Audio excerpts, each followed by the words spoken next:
আমাদেরকে আলটিমেটাম দেওয়া হয়েছে, সন্ধ্যা 6টার মধ্যে যদি আমরা উঠে না যাই সৈয়দ আশরাফ সাহেব কি করবেন পরিষ্কার ঘোষণা করতেছি।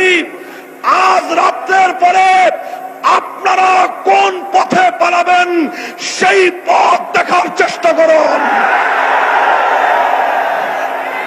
রক্ত যখন দিয়েছি, রক্ত আরো দেব, জীবন দেব। রক্তের বিনিময়ে আল্লাহর জমিনে আল্লাহ নবীর ইজ্জতের হেফাজত করেই ছাড়বো ইনশাআল্লাহ। সংগ্রামী তাওহীদি জনতা, লাশের পর লাশ পড়বে, রক্তের গঙ্গা বইবে, জীবনের পর জীবন দেব। তোমাদের কাছে কত বুলেট আছে, তোমাদের সমস্ত বুলেট গুলোকে মোকাবেলা করার জন্য আমাদের বুক রয়েছে, উন্মুক্ত বুকে আমরা তোমাদের বুলেট গুলো পেতে নেব ইনশাআল্লাহ। কথা বলবেন?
হাসপাতালে নিয়ে যান।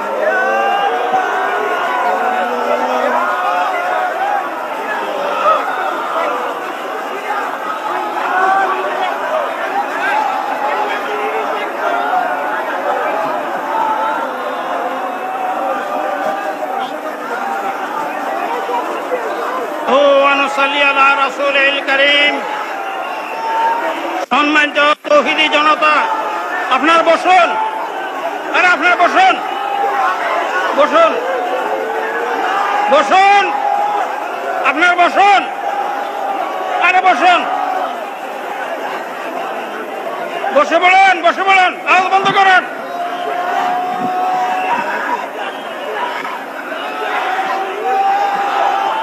নাহমাদুহু ওয়া নুসাল্লি আলা রাসূলিল কারীম।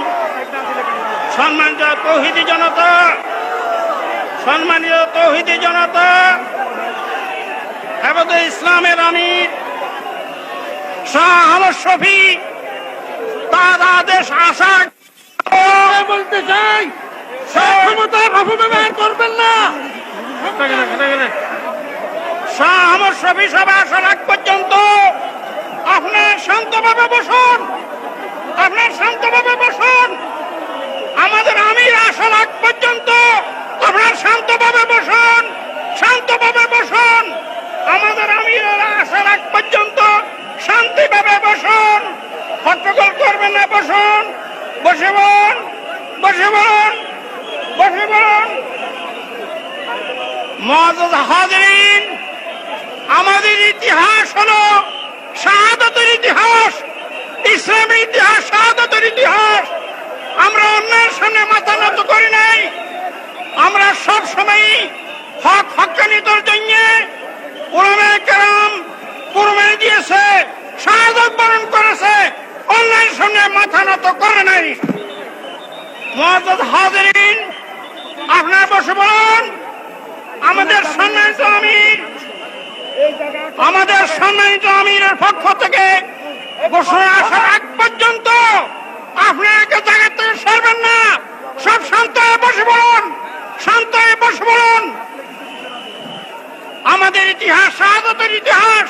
আমরা অন্যের সামনে মাথা নত করি নাই, অন্যের সামনে মাথা নত করবো না। এটা আমাদের ইমানি আন্দোলন। এই 13 দফা পূরণ হওয়া পর্যন্ত আমরা আন্দোলন চালিয়ে যাবো ইনশাল্লাহ। আমিরের ঘোষণা আসা পর্যন্ত আপনার ধৈর্য ধারণ করেন।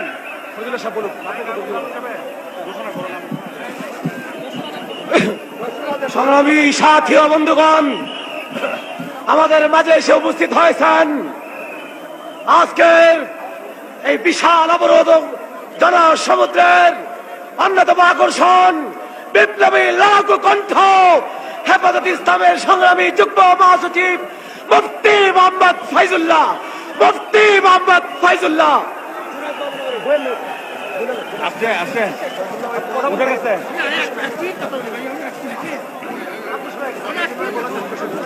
বিসমিল্লাহির রহমানির রহিম। বড় দুঃখ ভারাক্রান্ত মন নিয়ে আপনাদের কাছে উপস্থিত হয়েছি। আজ মসজিদের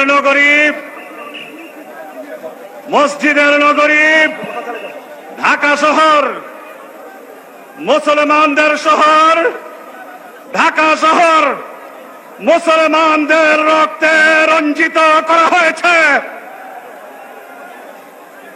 আমার মুসলমান ভাইয়েরা, আলেম ওলামা, যারা আল্লাহর দ্বীনকে হেফাজত করার জন্য,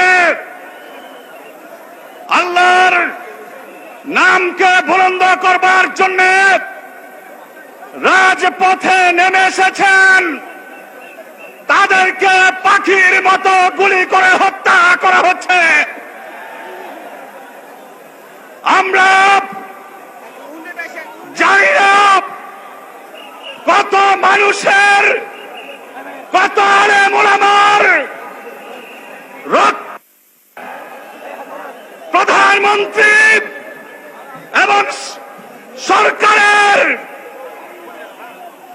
রক্ত, আরো কত আলেম ওলামার রক্ত নিলে তাদের রক্ত পিপাসা মিটবে তা আমরা জানি না, কিন্তু আমরা বলতে চাই, যদি বঙ্গোপসাগরের মতো বঙ্গোপসাগরের পরিমাণ রক্তের প্রয়োজন বর্তমান সরকারের হয়ে থাকে, বাংলাদেশের মুসলমানরা ততটুকু বঙ্গোপসাগরের চেয়ে বেশি রক্ত দিতে প্রস্তুত রয়েছে। আমার ভাইরা, আমরা কি অপরাধ করেছি? এই আলেম ওলামারা কি অপরাধ করেছেন? কেন তাদের উপরে নির্বিচারে গুলি চালানো হচ্ছে? কেন আলেম ওলামাদেরকে জবে করা হচ্ছে? আমরা জানি না। আল্লাহ, তুমি জানো, তোমার দ্বীনের জন্য আজকে এখানে প্রায় 50 লক্ষ মানুষ একত্রিত হয়েছি। আমরা সব মানুষ তোমার জন্য রক্ত দিতে প্রস্তুত রয়েছে।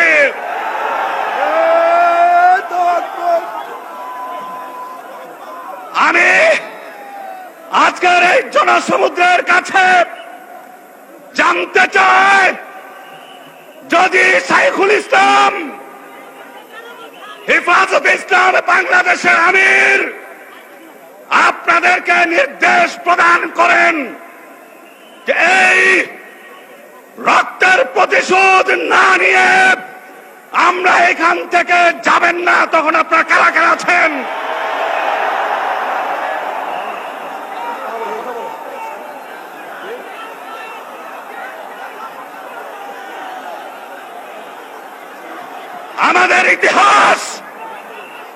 আমাদের ইতিহাস শাহাদাতের ইতিহাস, আমাদের ইতিহাস রক্ত দেওয়ার ইতিহাস।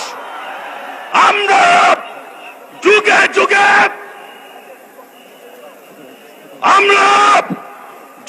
যুগে রক্ত দিয়েছি।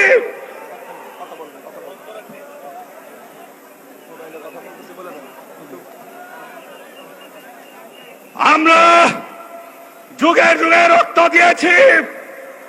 প্রয়োজনে আবার এক সাগর রক্ত দিয়ে আল্লাহর জমিনে আল্লাহর দ্বীনকে কায়েম করে ছাড়বো ইনশাআল্লাহ।